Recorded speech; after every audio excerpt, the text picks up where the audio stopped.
Somebody let me know, what is this? It's half turtle, half I don't know what the fish. Assalomu alaykum do'stlar. Har kuni bizning keng dunyoyimizda nimadir sodir bo'ladi. Ko'pincha bu mutlaqo oddiy narsa, lekin ba'zida odatiy bo'lmagan hodisalar mavjud. Mistik hodisalar, noyob optik illyuziyalar, aqldan ozgan mutatsiyalar va noma'lum turlar va ba'zida haqiqatdan ham dahshatli narsa. Hozir biz siz bilan birgalikda bunday ajoyib voqealar olamiga chuqurroq kirib boramiz va kamerada mo'jizaviy tarzda tasvirga olingan tushunarsiz lahzalarni ko'rib chiqamiz.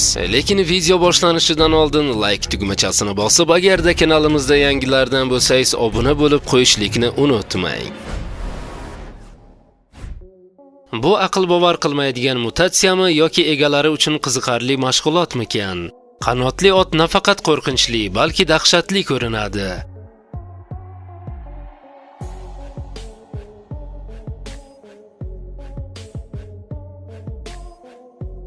Qumda rasm chizish hech qachon bunchalik jozibali ko'rinmagan.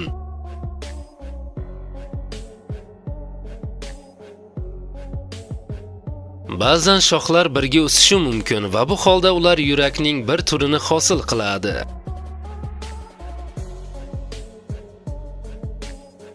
Meteor tushishini tasvirga olish katta muvaffaqiyatdir.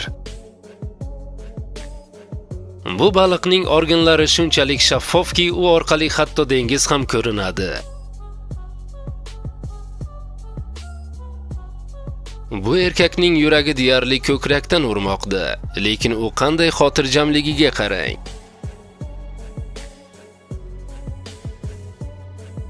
Ko'rib turganimizdek, akulalar ham ikkita boshga ega bo'lishi mumkin. Ushbu kichik mutantlar braziliyalik baliqchilar tomonidan topilgan.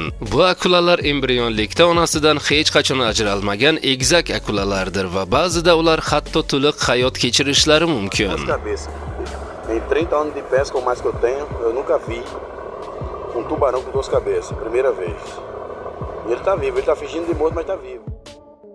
Oyog'i bilan yerni bosishi bilanoq olov chiqadi. Nima deb o'ylaysiz, bu nimadan sodir bo'lishi mumkin? Argentina aholisi dala ustida aylanib yurgan eneloni tasvirga olishdi. Nima deb o'ylaysiz, bu sirli obyekt nima? Bilganlar yozib qoldirsin.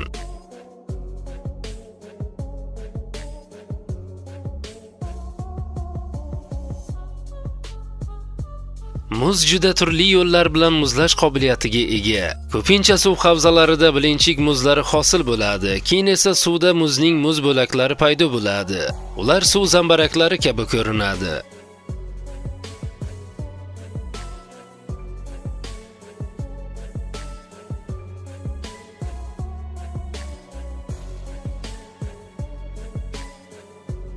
To'lin oyning o'zi juda hayratlanarli manzara, ammo uchta to'lin oy haqida nima deyish mumkin va u haqiqatdan ham haloga o'xshamaydi. Chunki oy atrofida yorug'lik doirasi yo'q. Nima deb o'ylaysiz, bu qandaydir belgimi yoki shunchaki optik illyuziyami?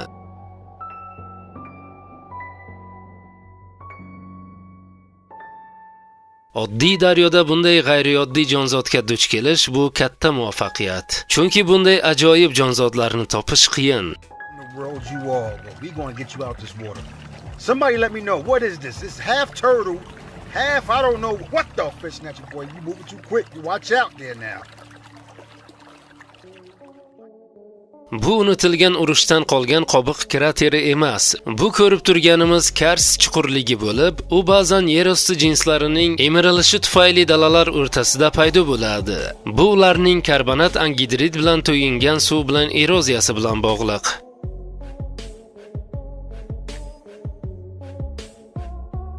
Chumoli o'lganda boshqa chumolilarni o'ziga tortadigan alek kislotasi fermonlarini chiqaradi.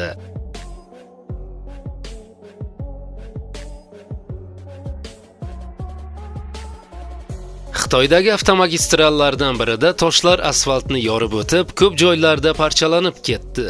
Garchi bu anomaliyalarga munosib izoh topish qiyin bo'lsa-da, tuproqqa ta'sir qilgan va toshlarning yer yuzasiga chiqishiga sabab bo'lgan yomg'ir aybdor bo'lishi mumkin.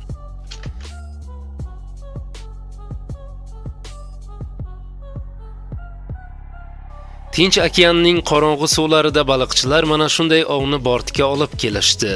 Qisqichbaqa, baliq yoki echki emarga o'xshash g'alati yirtqich hayvon butun tashqi ko'rinishi bilan okean haqiqatdan ham yaxshi o'rganilmaganligini ko'rsatadi. Bundan tashqari ushbu video haqida qo'shimcha ma'lumot yo'q.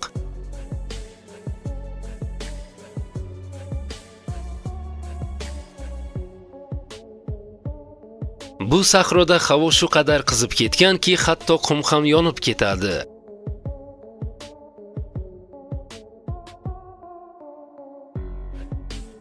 Yarim tunda fermadagi kuzatuv kamerasi sirli voqeani tasvirga oldi. Dala o'rtasida portlashga o'xshash to'satdan zarba yuz berdi va mana ko'rib turganimizdek nima bo'ldi. Biroq atrofda bunday bosimga olib kelishi mumkin bo'lgan tashqi omillar yo'q edi. Bu yer osti portlashi yoki begona hodisa.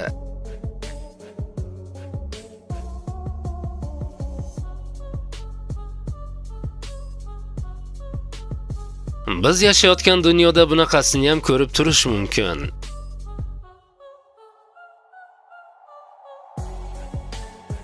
Ushbu hisoblagichning strelkasi aniq o'zini yaxshi his qilmayapti-yu.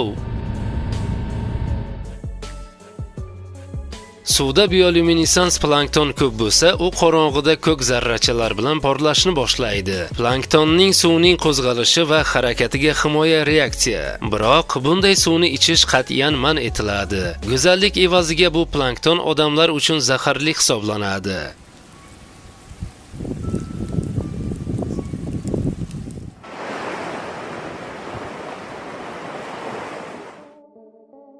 Taxminlarga ko'ra bu video sho'ng'in guruhlaridan biri tomonidan Chuqur dengizga sho'ng'in paytida yozib olingan. Bu qanchalik ishonchli ekanligini aytish qiyin, lekin mavjudot afsonaviy leviafanlarga o'xshaydi.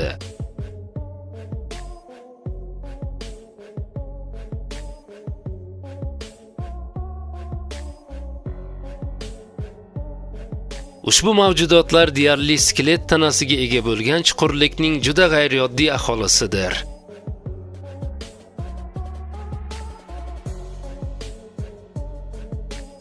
Ilon yoki qurtga o'xshash ushbu sirli jonzot dengiz tubidan topilgan.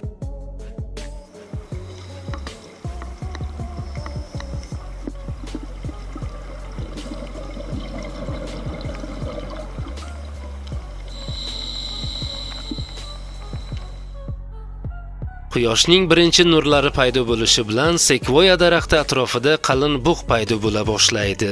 Bu esa muz va qor zarralarini eritib daraxtga ozgina yordam beradi.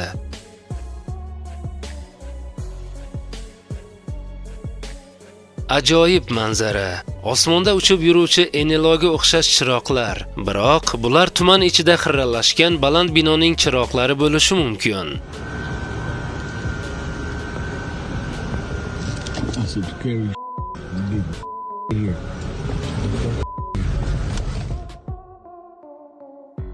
Kuchli yomg'ir ko'pincha asfalt yo'llarining yuvilishi va parchalanishiga olib keladi. Xuddi shunday vaziyat Minnesota shtatining Duluth shahrida ham kuzatilgan va ushbu holat bir nechta yo'lda sodir bo'lgan.